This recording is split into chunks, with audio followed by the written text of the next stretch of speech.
A religião é um demônio, é um espírito mau que cativa, prende as pessoas. A religião divide, oprime. A religião é um câncer nesse país. É a religião que faz de Deus bom e mal. É a religião que ama e odeia o próximo. É a religião que tem que ser arrancada pela raiz e deixar apenas o evangelho de Cristo nas nossas vidas. Vamos ao texto. Marcos capítulo 16, versículo 17 e 18. Olha o que diz o livro histórico. Estes sinais hão de acompanhar aqueles que creem. Em meu nome expelirão demônios, falarão novas línguas. 18. Pegarão em serpentes, e se alguma coisa mortífera beberem, não lhes fará mal. E se puserem as mãos sobre os enfermos, eles ficarão curados. Vamos fazer uma breve confissão. Senhor, eu te louvo, te exalto por esta noite fantástica. Uma noite de leitura, de meditação e de reflexão na tua palavra. Eu te peço que tu me ajudes, que ative a mente de Cristo e que deixe mesmo os religiosos confusos, porque eles não entenderão. Ainda que ouçam, não vão entender, e mesmo que vejam, não vão compreender. É uma palavra para aqueles que têm a mente salva, para aqueles que são salvos no entendimento, para aqueles que foram resgatados desta maldita religião. Por isso eu te peço que tu me uses, porque eu vou usar a tua palavra. E todo o povo aqui reunido diga amém. Amém. O livro, esta passagem de Marcos, capítulo 16 e versículo 17, ela tem gerado muita polêmica no seio da religião. Na Igreja em Graça não tem polêmica nenhuma, porque nós já entendemos bem todas as coisas. Quando se lê esse texto aqui, eles dizem assim: Jesus mandou batizar. O contexto, coloca para mim, por favor, Miguel, no contexto aí. Esse é a partir do versículo 12. 12, 13, vamos lá procurar o 14. Vamos lá. Finalmente, apareceu Jesus à igreja. Jesus apareceu a quem? Quem aqui é um dos 11, diga amém. Graças a Deus. Significa que esta palavra não foi direcionada nem a mim nem a você. É isso que eles não entendem. Eles leem a Bíblia como se isto aqui foi falado comigo. Amados, se ele apareceu e falou aos 11, por que é que eu vou me colocar debaixo desta fala, se eu não faço parte dos 11?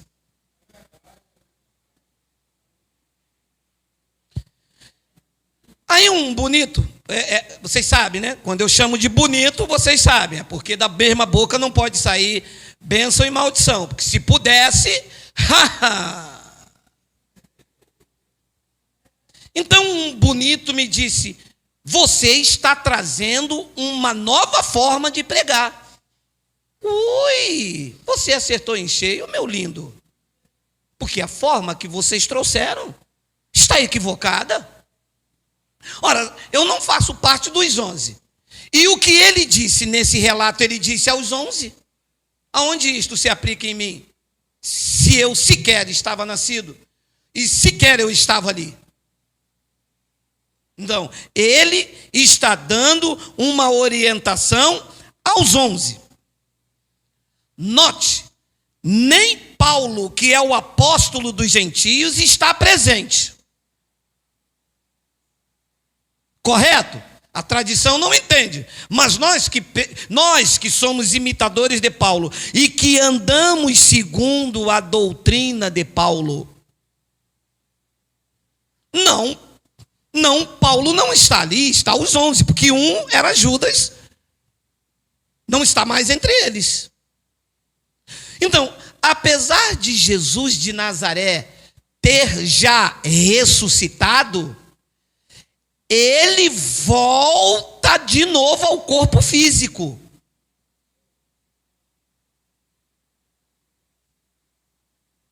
Então foi a segunda vez que ele encarnou. Ele morreu.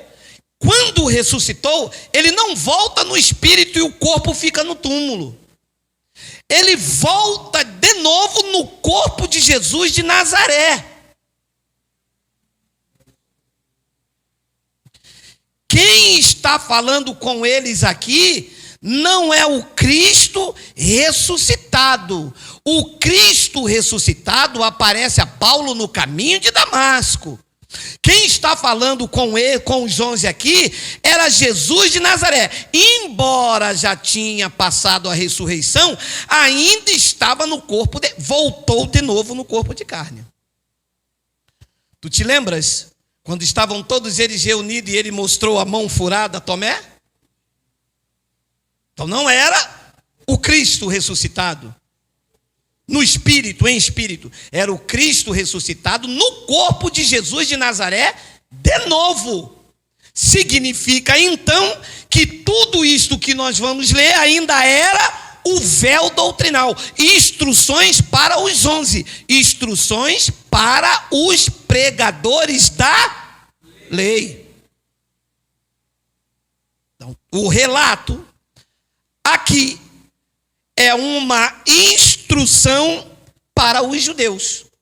De um judeu para outros judeus. Os 11. Então ele diz, finalmente apareceu Jesus aos 11, quando estavam à mesa, e censurou-lhes a incredulidade e a dureza do coração, porque não deram crédito aos que o tinham visto já ressuscitado. Como eles eram incrédulos, ele voltou de novo num corpo de carne para eles acreditarem. Os judeus eram incrédulos. Foi por isso que ele disse, agora que tu viste, vocês creem? Bem-aventurado aqueles que não veem, mas creem. Opa, nós somos bem-aventurados porque não vimos, mas nós cremos. Então a igreja estudou hermenêutica, não sei o quê, que dá até uma coisa em mim. É o quê? Heregese, diz a nossa professora, heregese. Não, é heregese, porque tem heresia na interpretação. Eles pegam estas passagens da Bíblia e aquela que nós lemos aqui e acrescentam na nossa vida. Mas eu não sou um dos 11. Depois ele diz no versículo de número 15: e disse-lhes a quem? Disse-lhes a quem? Quem aqui é um dos 11, por favor, minha irmã, não diga amém. Quem aqui é um dos 11, diga amém. Ninguém. Aí você chega para um religioso, ele diz assim, eu estou indo fazer o ID de Jesus. Ah, tu é um dos 11? Não, mas Jesus não disse para fazer o ID? Disse aos 11. Você é um dos 11? É ponta direita? É ponta esquerda? É meio de campo? É coisado? Ué, e cadê a hermenêutica? E cadê a heregese? Não tem. Ué, se falou os 11. E disse-lhes a quem? Aos 11. Ide por todo mundo e pregai o evangelho a toda criatura. Pode parar. Quem é que compreendia o mundo de então? O Brasil? Não tinha Brasil. Então o mundo daquela época não é o mundo de hoje. O mundo daquela época estava próximo de ter o seu fim, que quando Cristo disse que prega o evangelho, quando pregar o evangelho viria o fim, não é vir o fim do mundo, era o fim dos tempos, era o fim de uma era, era o fim de uma geração, era o fim do aion.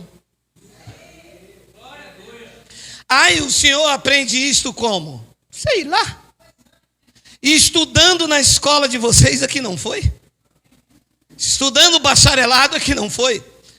Estudando bacharelado ensina a pregar Malaquias 3:10. Ensina a fazer campanha, a ter óleo de Gideão. Quem estuda na escola do Espírito Santo, a sabedoria vem do alto. Não engana, não manipula, não bota algemas, tira, não escraviza, liberta. Então o mundo de então não tinha nada a ver com este mundo aqui. E depois então ele diz no versículo 16 a frase: quem crer e for batizado será salvo. Como eles amam isto? Ué, o Senhor diz que não tem que batizar, mas Jesus que ressuscitou, disse quem crer e for batizado. Primeiro, que não é o Cristo ressuscitado na sua essência. Ainda é Jesus de Nazaré dando instruções aos homens. Então, no fim do Aion, no fim daquela era, no fim daquela geração, o evangelho deveria ser pregado. E para os judeus que eles foram pregar, os judeus deveriam ser batizados para ser salvo. Salvo de quê? Se já nascemos salvos. Se a eleição foi desde antes da fundação do mundo. Todos os espíritos já vieram salvos. Vieram apenas participar de carne e sangue. Mas já nascemos salvos.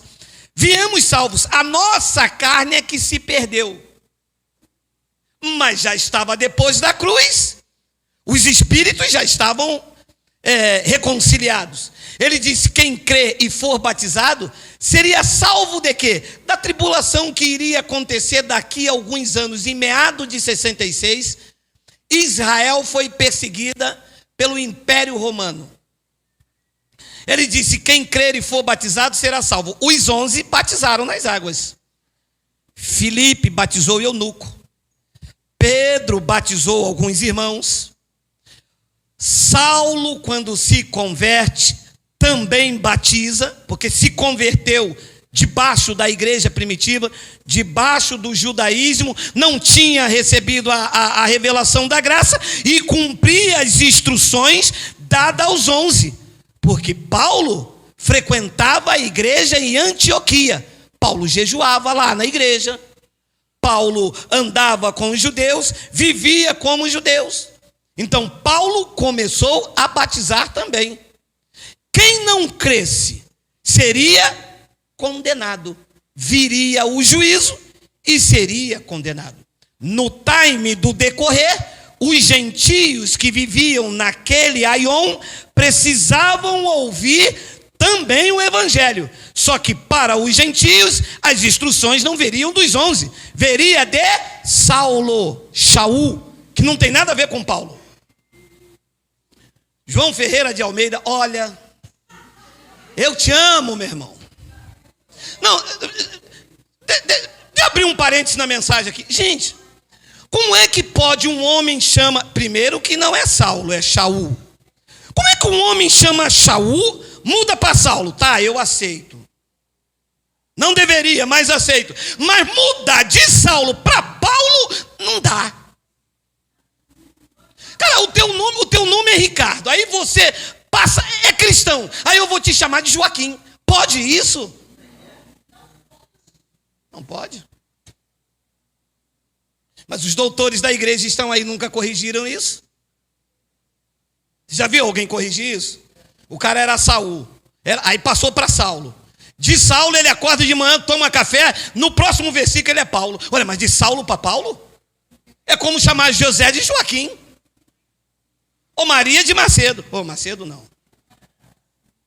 Então ele diz: quem crer e for batizado será salvo. Salvo daquela grande tribulação, salvo do juízo que haveria de vir sobre os judeus. Porém, quando não crer, será condenado. E vem então o versículo 17. Ele disse o seguinte: estes sinais hão de acompanhar os que creem. Vamos lá.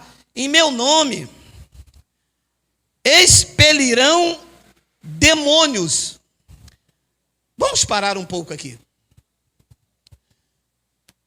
Ou a igreja primitiva falhou na instrução que Jesus deu, ou nós devemos entender o que quer dizer esse expelir demônio. Por quê? Porque você não vê no livro de Atos e em nenhum restante do Evangelho o povo reunido lá na igreja e de repente uma pombagira pular lá. Ia, mas não vai. Ia, mas não vai. Não tem, meu amado, isto.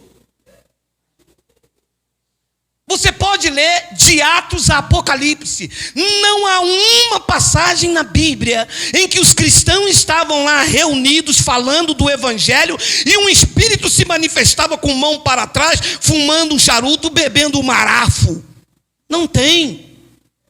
Isto tem na maldita religião.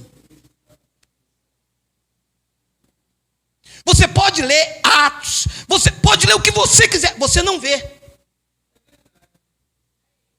Ora, ou eles falharam, eles não expeliram demônio, porque eu já li e não achei. O que Paulo expulsou da vida daquela mulher foi uma influência que ela estava debaixo do espírito de pitonisa, de um espírito de Pitom. E segundo a crença local, Pitom era uma serpente que guardava os oráculos lá em Delfos e que Apolo havia vencido, está na mitologia grega, em que Apolo havia vencido aquela Pitom, e no lugar daquela serpente que guardava os oráculos em Delfos, quem ficava eram as mulheres que por causa do nome Pitom foram chamadas pitonisas. Lembra da pitonisa de Endor, em que Saul foi consultar a respeito de Samuel? Uma feiticeira. Mas isso tudo é obra da carne.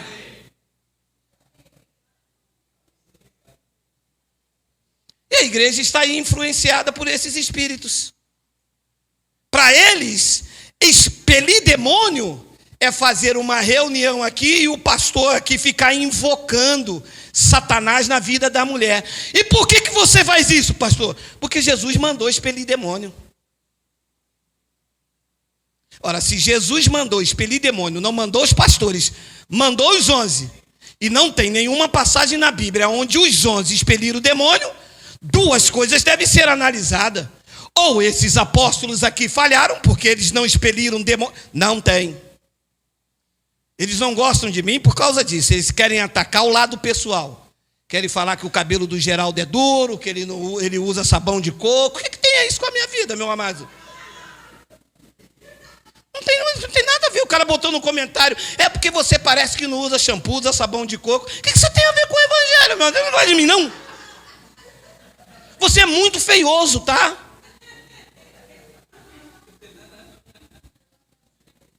Meu amado. Agora, eu acho engraçado, é assim. Eu vou ler o 18, depois eu volto para cá. Falarão novas línguas, que é idioma. Volta, meu amado, não corre, não tens demônio? Você usa shampoo também? Não, meu amado. Falarão novas línguas, que seria outros idiomas. Depois ele diz no versículo 18: pegarão em serpente. Parou aqui. Você já viu algum culto nas igrejas aí que você frequenta, os pastores pegarem serpentes?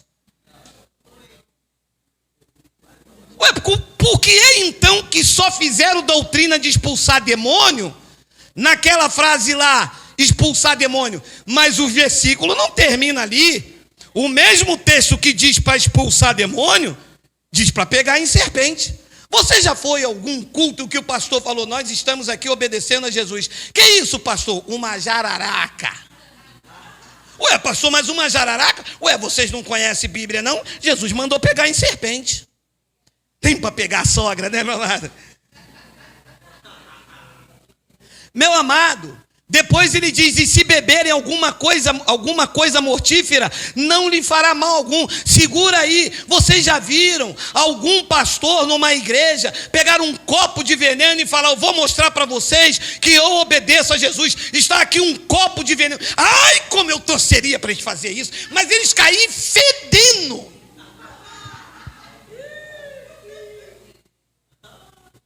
Você já viu alguém fazer isso? Mas pegaram só a frase de expulsar demônio. Criaram em cima daquela frase uma doutrina de exorcismo. É o que está aí dentro das chamadas igrejas. Eu estava vendo um vídeo esta semana em que o pastor foi tirar um espírito mudo. Eu compartilhei nos vídeos dos irmãos aí. E disse para o rapaz: você me ouve? O rapaz: não. Você não está me ouvindo? E disse que o menino estava com demônio. Olha o demônio no menino. Não. Mas se não está ouvindo, está respondendo por quê? E o povo lá: é glória! Ele não ouve! O pastor: não ouve mesmo? Ele: não. Gente, se não ouve, por que está respondendo?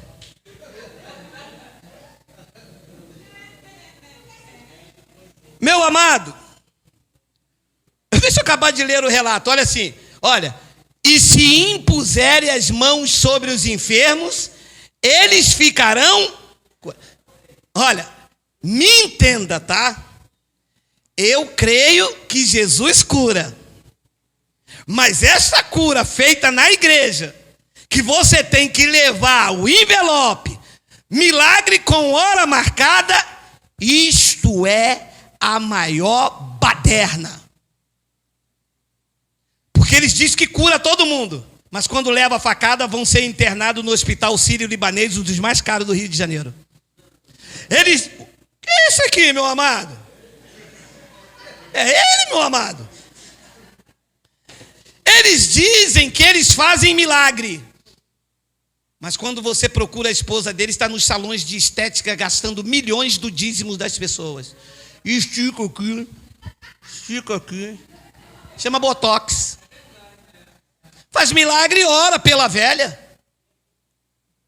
Meu amado, eles pegam isso aos pés da letra.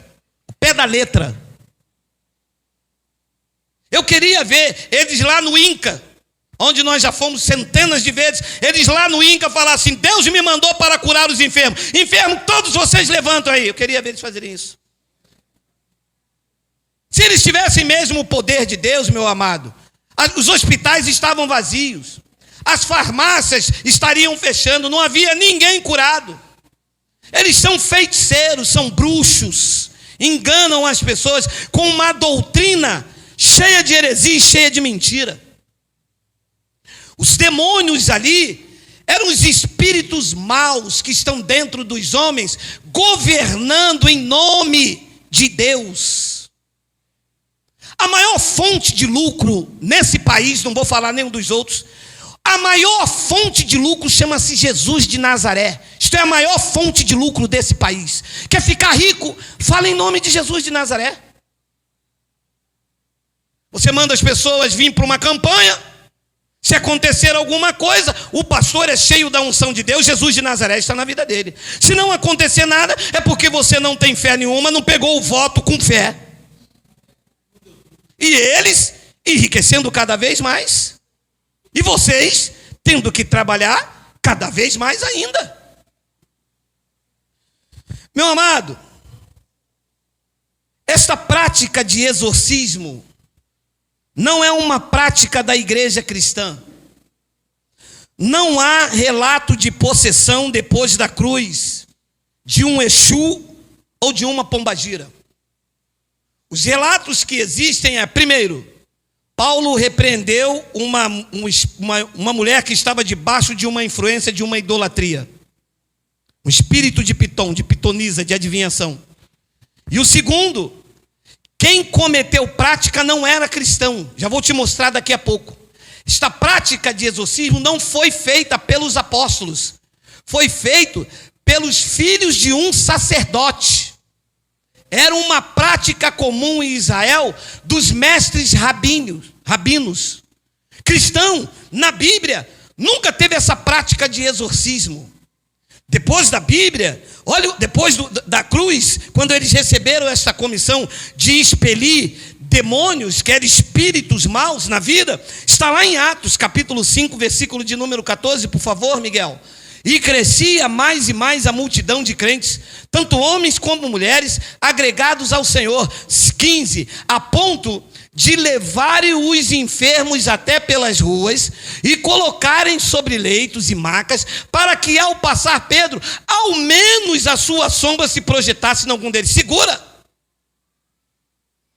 Eles dizem que a sombra de Pedro curou. A sombra de Pedro não curou ninguém. Eles, religiosos, é que colocaram as pessoas para ver se quando Pedro passasse, a sombra dele projetasse e curasse. Mas não diz que a sombra curou. Aí os bonitos reúnem as pessoas e botam um holofote aqui atrás. Mas eu dou em vocês. E liga o refletor aqui e diz assim: vai passar agora a sombra do Altíssimo. Meu amado, que falta de temor, meu amado. Que falta de temor deles e do povo cego, debaixo dessa religiosidade. Por isso o tema,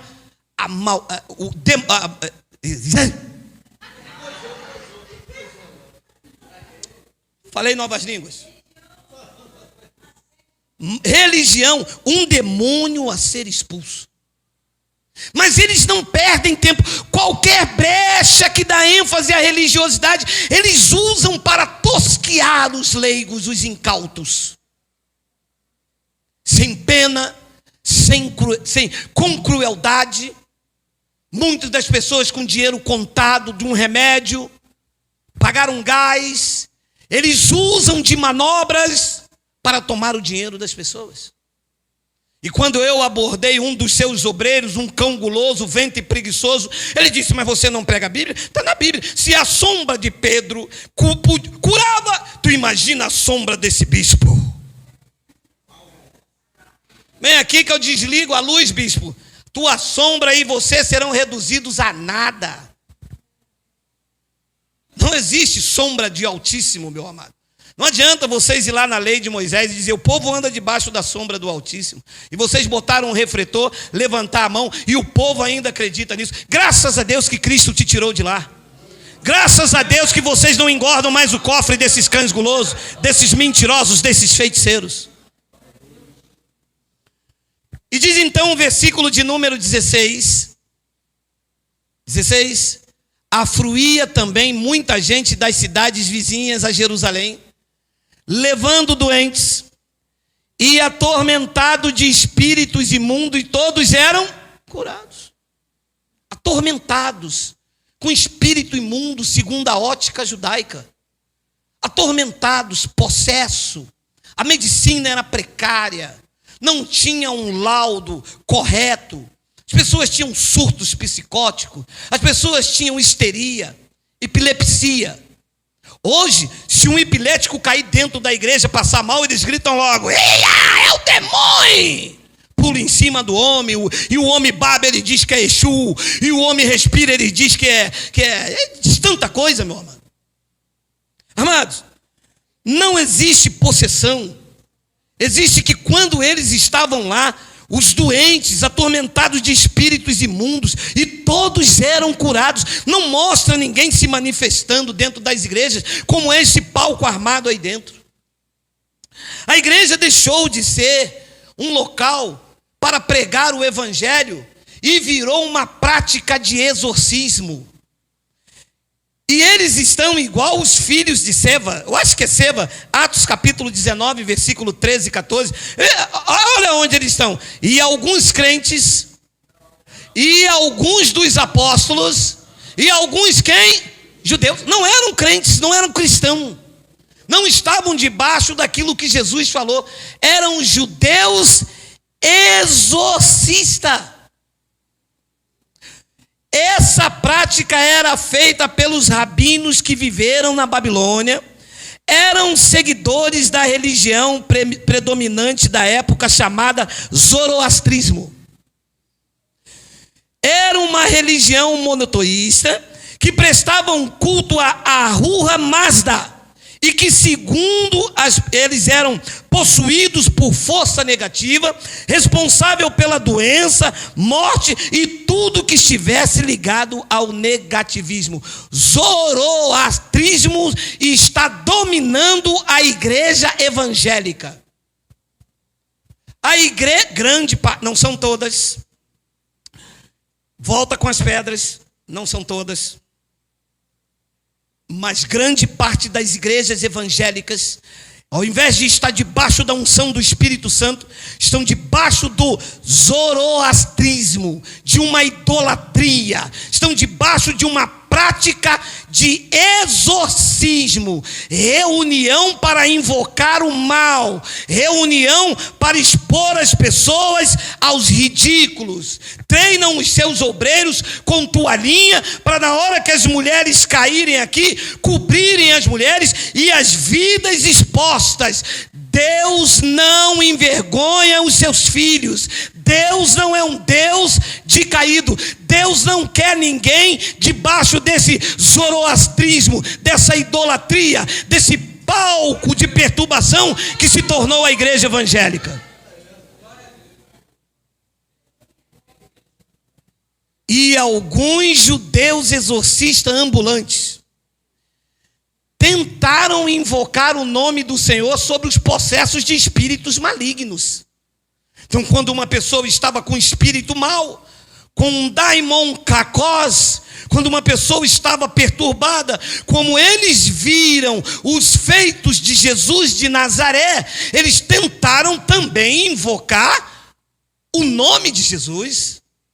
E a pessoa com espírito maligno, olha, esconjuro-vos por Jesus a quem Paulo prega.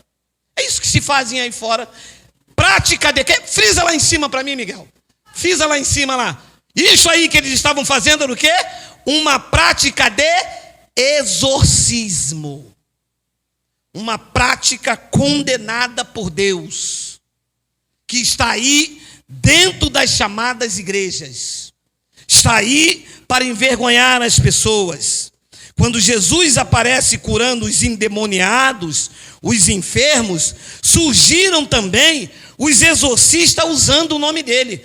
Apareceram aqui, ele já havia ressuscitado, mas também apareceu nos dias de sua carne. Ele diz lá em Mateus capítulo 27, olha onde foram os exorcistas. Mateus 7, 22. Muitos, naquele dia, hão dizer-me: Senhor, Senhor, porventura, não temos nós profetizados em teu nome, e em teu nome não expelimos demônio, e em teu nome não fizemos muitos milagres? 23, então lhe direi explicitamente: vocês são uma bênção.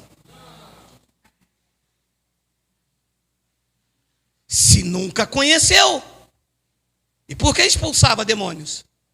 Se nunca conheceu, como é que curava as pessoas? Se nunca conheceu, por que é que profetizava? Porque eram exorcistas. E esta prática não os fazia conhecido, porque Jesus abominava, como abomina pelos meus lábios, toda a prática de exorcismo dentro das chamadas igrejas. Alô? Esse espírito não vem do Pai. É um espírito de zoroastraísmo, de idolatria, de feitiçaria. Isto não vem de Deus. Deus não reconhece esta prática.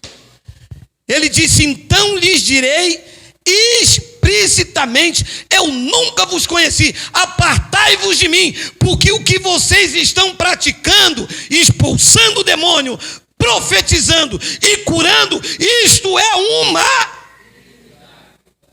é isso que eles fazem. Eu não vos conheço. Não tem respaldo de Deus, não tem reconhecimento de Deus. E eu senti no meu espírito, sabe, esta ardência quando eu dizia comigo mesmo. Você já falou com você mesmo? Porque eu falei comigo mesmo. Porque eles gostam de dizer: Deus me disse. Deus não disse nada. Eu falei comigo mesmo, gente, é para ser pregador do evangelho ou é para ser exorcista? É para ser pregador do evangelho. Não é para fazer aqui um palco de exorcista. Chama aquela irmã lá. Deus está me dizendo que aquela irmã... e a vítima, eu vou falar daqui a pouco. A vítima deles é os pobres, pessoas que estão com problema no casamento, pessoas que têm a aparência que estão desempregadas. Essas são as vítimas dos exorcistas. Porque eles olham e vão falando óbvio. Deus está me dizendo que a irmã está passando por um aperto. Não é? A irmã aqui já entrou na autossugestão e vem aqui na frente que ela nunca vai falar, não todo mundo de olho nela. Ela não vai desobedecer o bispo. Não é verdade, pessoal? E ela diz assim, é verdade. Pronto. A hipnose está armada. E Lucas capítulo de... viu? Aquilo era uma prática de exorcismo. Lucas capítulo 9, versículo 44. Falou João e disse, mestre, vimos certo homem que em teu nome expelia demônios. E lhe proibimos, porque não segue. Era um exorcista. Então essa prática de expelir demônios, de ficar aqui invocando o mal, não era uma prática que tinha o respaldo de Deus. Jesus fez, mas na intenção de libertar as vidas, não de fazê-las cativas. Você entra dentro dessa igreja, você fica devendo obediência a esses homens o resto da sua vida? E dá o dízimo e faz campanha, porque vem a palavra, né? Que se você sair, esse espírito aí volta com mais 7. E cadê que você sai? Se com um já estava ruim, desempregada, tu imagina vindo mais 7. Você vende até o barraco, filha. Amados, a prática de exorcismo é uma cultura pagã que, uma vez influenciada por uma vida com problemas psicológicos, acaba por se manifestar. E como eu disse, geralmente as vidas dos exorcistas da atualidade são pessoas depressivas, traídas pelo cônjuge, desempregados, endividados, pessoas com problemas familiares, pessoas que sofrem de problemas emocionais, pessoas que têm histeria e epilepsia. Essas são as vítimas dos feiticeiros aqui atrás em nome de Deus. Se a pessoa tem um problema familiar, eles usam o óbvio para dizer que Deus está revelando. Seu marido foi embora porque a pombagira fez... Meu amado, você deve ter passado por isso, não é possível. Porque esse golpe é dado aí nos crentes aí, à torta e à direita, para enriquecer esses lobos. As vítimas deles nunca são pessoas bem-sucedidas, equilibradas emocionalmente, pessoas que são instruídas. A vítima deles nunca são pessoas bem casadas e também as pessoas que conhecem a graça de Deus. Quem conhece a graça de Deus não é vítima desses exorcistas. Eu desafio o maior curandeiro a vir aqui e fazer essas falcatruas que eles fazem lá, se aqui a gente não come ele de Romanos a Hebreus todinho.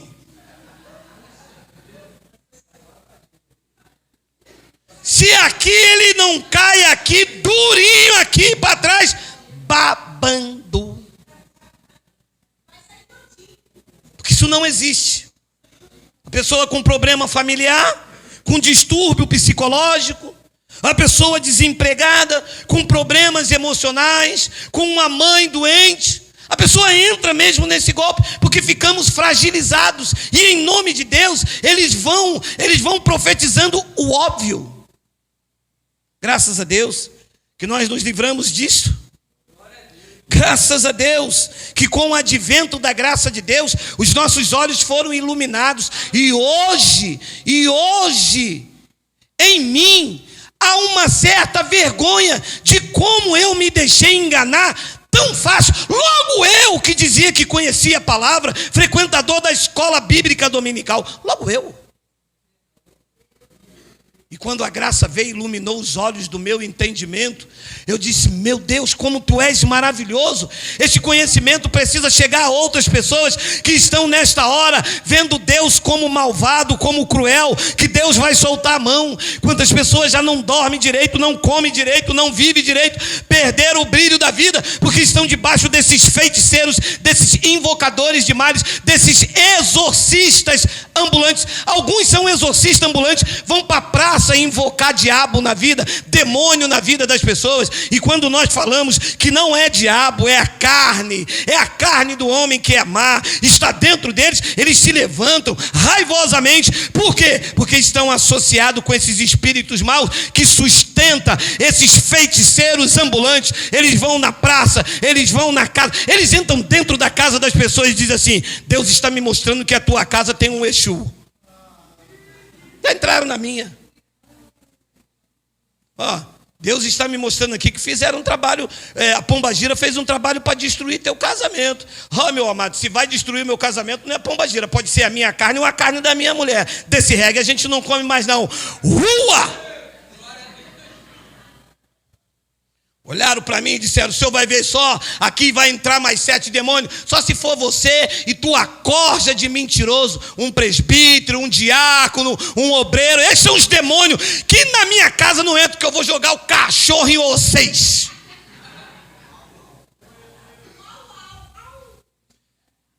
E eu vou lhe dizer uma coisa: por causa dessa idolatria, por causa desses exorcistas que estão dentro da igreja, Deus permite uma operação do erro. Olha o que aqui diz 2 Tessalonicenses capítulo 2, versículo 9, sabedoria de Cristo ativada, porque esta palavra dizia respeito a um acontecimento histórico que já aconteceu, mas eu vou te mostrar apenas o que Deus faz quando uma pessoa fica debaixo desses espíritos mentirosos, quando ela rejeita o evangelho para viver a mentira. Porque, meu amado, uma coisa é você não conhecer, outra coisa é você conhecer e para defender um título, para defender uma placa, você se submete ao erro, mas não aceita viver a verdade. Tem muita gente aí assim. E o outro me disse: mas está escrito, eu sei, mas eu fiz teologia. Você está defendendo o teu título e rejeitando o evangelho? Você está se deleitando com a injustiça e negando a verdade? Você está defendendo homens e rejeitando a Cristo? Você está defendendo a placa e rejeitando o evangelho? Quem és tu, afinal? De que espírito tu és? Veio mandado? Tens demônio?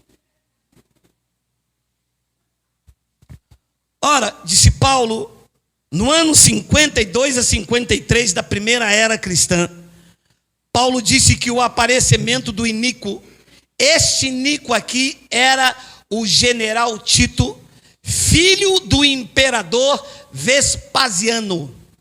Este iníquo, segundo a profecia de Daniel, entrou dentro do templo lá em Jerusalém, porque aqui o templo está de pé.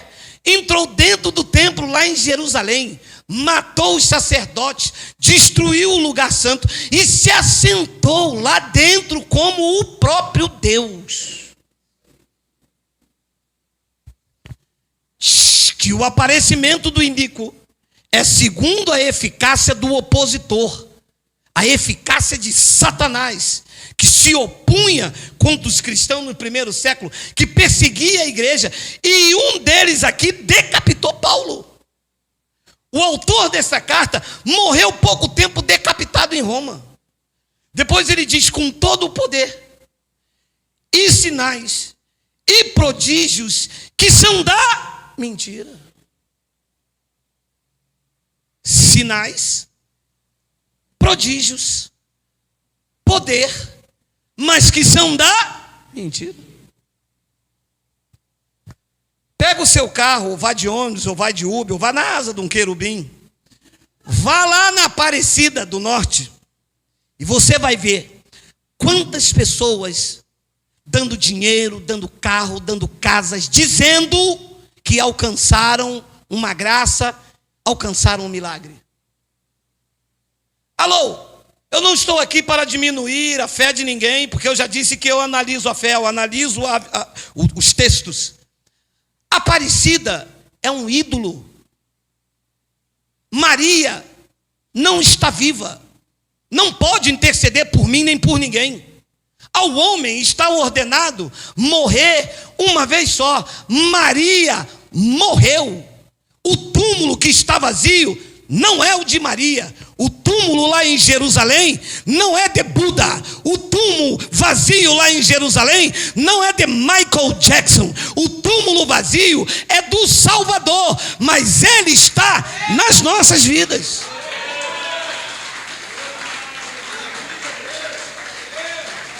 Maria não pode interceder por ninguém. Fátima não pode interceder por ninguém. O único mediador entre Deus e os homens é o Cristo, é o Messias. Ele e só ele habita na luz inacessível. Só ele está vivo, meu irmão. Mas eles acreditam nessas coisas que vêm com todo o poder e sinais e prodígios que são da mentira. E uma senhora me disse: o senhor pode pregar o que quiser, mas o caroço saiu das minhas costas. E ele não me pediu nada. Eu só dei 500 euros só. Eu disse: dê 5 mil. Dê tudo. Morra.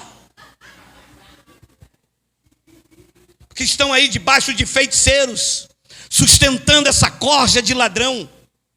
Mas tudo isso é um poder, é um sinal, é um prodígio da mentira. Depois ele diz no versículo de número 10: e com todo o engano de justiça aos que perecem. E por que perecem? Porque não acolheram o amor da verdade para serem salvos. Quando a verdade vem, eles dizem: é heresia.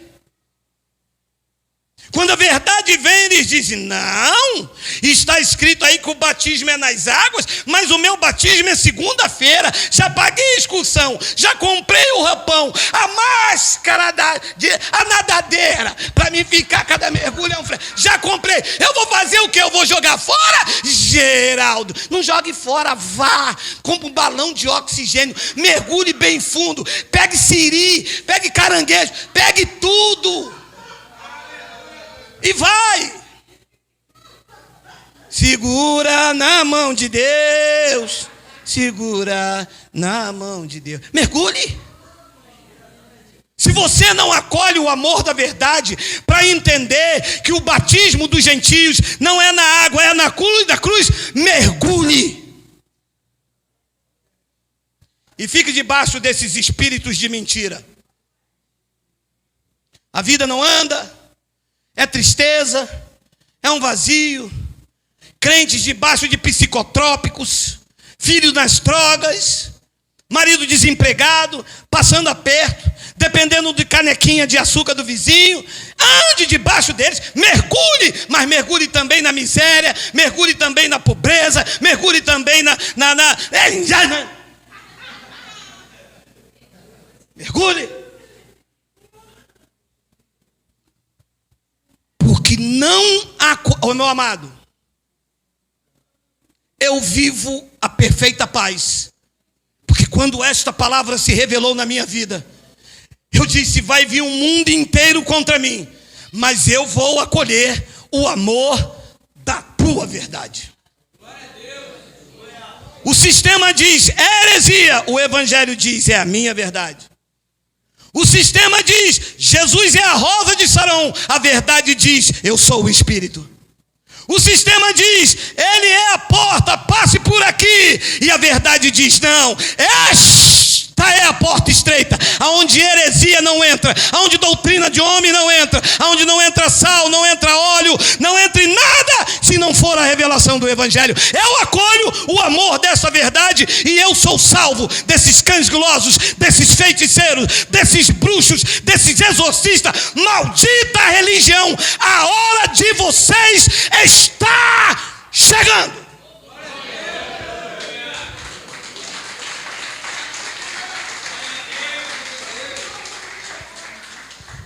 E com todo engano de justiça aos que perecem, porque não acolheram o amor da verdade para serem salvos. 11, é por este motivo,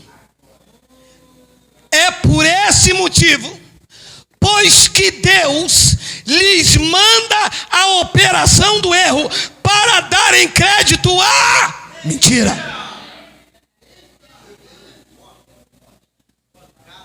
Quem é que manda a operação do erro na vida dessas pessoas para acreditar em sabão, em fita, em copo d'água, em campanha? Quem é? É um demônio? É uma pombagira? É um Exu? É um Oxóssi? Ou é Deus mesmo? Porque vocês não querem verdade, vocês querem é bagunça, vocês querem honrar homens, vocês querem doutrina, vocês querem é brincar com Deus, mas a hora do recreio está acabando.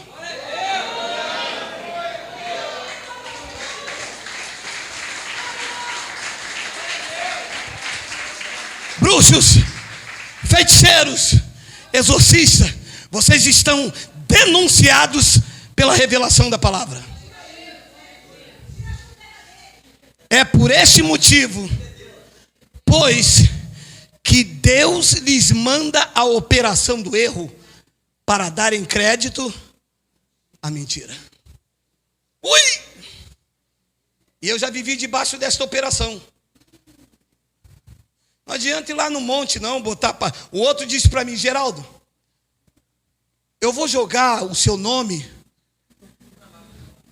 lá dentro do buraco, lá do Mendanha. Falei, vocês evoluíram, né? Porque antigamente botava na boca da rã. Oi? É do sapo. Antigamente botava na boca do sapo. Vocês vão botar meu nome lá na boca. Bota lá. Porque vocês querem saber o meu nome todo? Vai na macumba.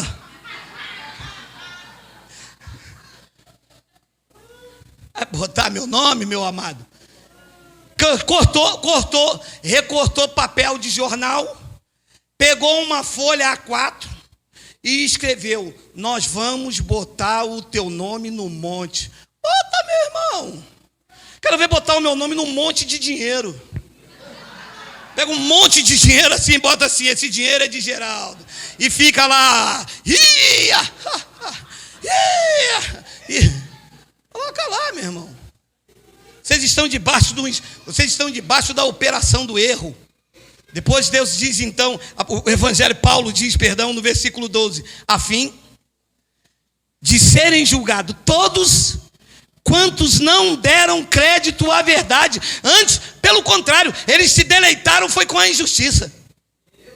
Deus disse: eu vou julgar vocês. Vocês que não dão crédito à verdade. Se prepara. Já estão julgados, né? Um povo que deveria viver o melhor da terra, um povo que deveria reinar em vida e está em perfeita vitória, busca e nunca encontra. Faz campanha e nunca tem nada. Bate, a porta nunca se abre. Chora, Deus nunca enxuga as lágrimas. Que Deus é esse? Não é o Deus da Bíblia, é a operação do erro, acreditando em conversa fiada de homens, em saquinho, em campanha, em disse-me disse. E quando eu prego pela internet, eles dizem que vai me matar. Nem de fome, nem de fome vocês me matam, a não ser de riso. Porque tem hora, quando eu vejo os comentários, eu morro de rir. Eu fico olhando assim e fico quá. A fim de serem julgados todos quantos não deram crédito à verdade. Meu amado, você sabe a quantidade de pessoas que eu conheço que não dão crédito à verdade? Sabe o que eles dizem? Por favor, Miguel, não está no script aí. Digita para mim, por favor, Romanos capítulo 6, versículo 3. Por favor, temos 5 minutos. Por favor, me suportem em amor, por favor. Amém. Romanos capítulo 6, versículo 3, ou porventura, ignorais que todos nós que fomos batizados no batistério, que fomos batizados em Cristo Jesus, fomos batizados na piscina, no Rio Jordão, no Rio Guandu, vai, no Rio Guandu, água da Cedar, é legal, vai, meu amado, você sabe a quantidade de crentes que se ignora isto? Agora a pergunta que eu faço é: isto aqui é uma verdade de Deus ou é uma verdade de Geraldo? Uma verdade de Deus, está escrito aí. Você sabe quantas pessoas dizem: não, isto é heresia do Geraldo? Não é heresia de Geraldo.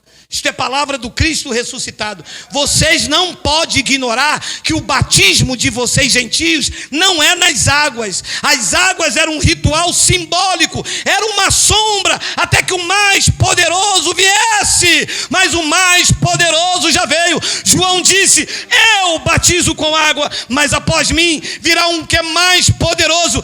Ele vos batizará com o Espírito Santo e com fogo. Não é com água, não é no batistério, é com o Espírito Santo, que já foi derramado, que já está na tua vida.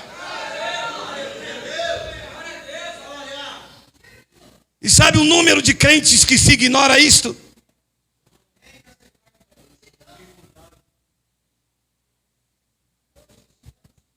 Vocês vão ignorar que todos nós que fomos batizados em Cristo, nós fomos batizados na sua morte. E no versículo de número 6 é um clássico. E no versículo de número 6 ele diz o seguinte, olha lá. 6. Sabendo isto, que ficou nas águas o nosso velho homem, que foi crucificado com ele o nosso velho homem. A pergunta que eu faço é: o nosso velho homem ficou na piscina ou foi crucificado com ele? Aqui diz que foi crucificado. Os pastores dizem que ficou na piscina. Ignorando a verdade de Deus, estão debaixo da operação do erro.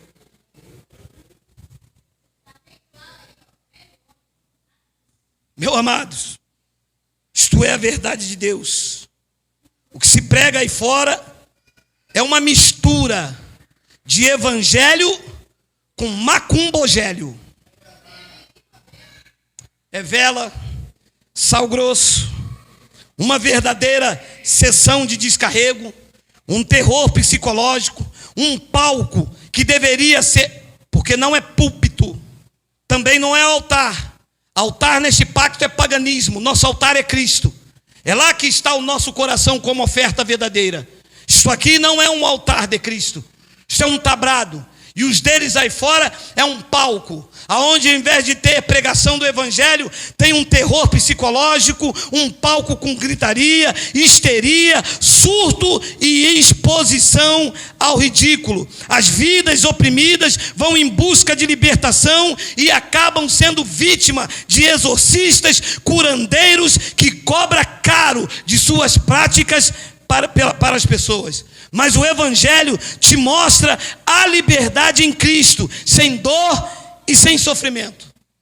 Quem vive o verdadeiro evangelho já experimentou que em Cristo não há dor e nem sofrimento. Pelo contrário, há alegria, há gozo e a paz. Porque o reino de Deus é isso: é gozo, é alegria, é paz no Espírito Santo. É o que diz 1 de Coríntios capítulo 2, versículo 12, olha aí.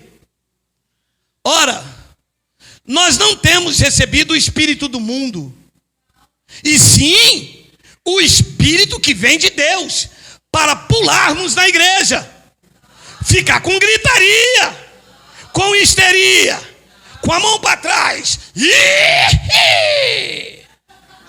Recebemos o Espírito de Deus para quê?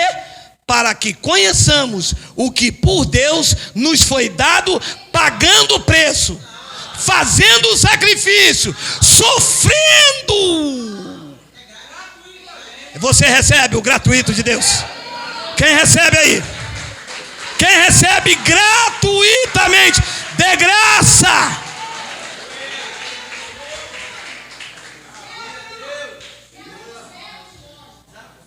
Meu Deus, que graça maravilhosa! Eu tenho que pagar quanto? Nada. O preço já foi pago por você lá naquele madeiro. Pum! Pum!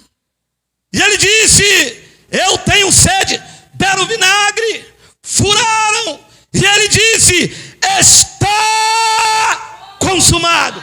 Gratuitamente recebam a graça, recebam o evangelho, recebam paz, recebam alegria, recebam a vida de vocês de volta.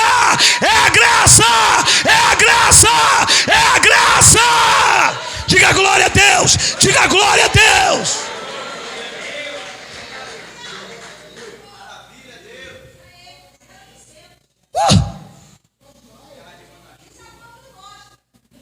E o que é o espírito do mundo? É o espírito que tem que ser expulso. É o daimon, é a religião maldita, feiticeira, com suas manobras, com seus saquinhos, com seus toma lá da cá, vendendo Cristo em forma de pedra, de sabão, de fita, de óleo. Vendendo Cristo de todas as maneiras, uma vida de barganha com Deus, de sofrimento e de sacrifício. Chega, nós queremos o que foi nos oferecido gratuitamente. Ele pagou o preço para você, para que você reine em vida e viva em perfeita vitória. Se você recebe, diga